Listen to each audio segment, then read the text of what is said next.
პირველ რიგში მე მინდა მადლობა გადაგიხადო თავდაცვის მინისტრის სახელით, თავდაცვის ძალების სახელით მოგილოცოთ დღევანდელი დღე არტილერიო ბრიგადის პირით გიორგი გიზოს ფეცვარიან. მემსახურები საქართველოს. მემსახურები საქართველოს.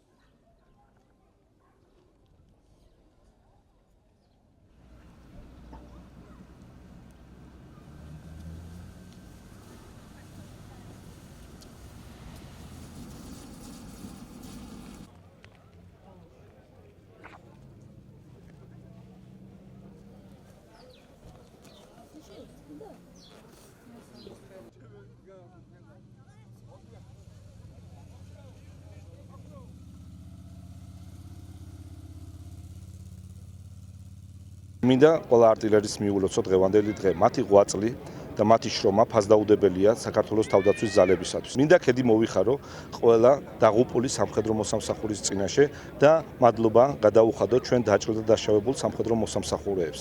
მათი თავდადების, მათი გმირობის მაგალითზე იზრდებიან საქართველოში მომავალი არტილერისტები. მოხარული ვარ, რომ ამ ხნის განმავლობაში ვარ საარტილერიო ქვედანაყოფში. დიდი როლი აქვს საარტილერიო ქვედანაყოფის ზოგადად თავდაცვის ძალებში, რაც გამოიხატა საქართველოს ტერიტორიული მთლიანობისათვის ბრძოლებში და მე მინდა მიულოცო ყველა არტილერის მოქმედს და ასევე ვეტერან არტილერისტებს. მინდა მიულოცო არტილერიის დღე აღმოსავლეთ სარდულობაში შემოვალ საარტილერიო ქვედანაყოფებს და დასავლეთ სარდულობაში შემოვალ საარტილერიო ქვედანაყოფებს.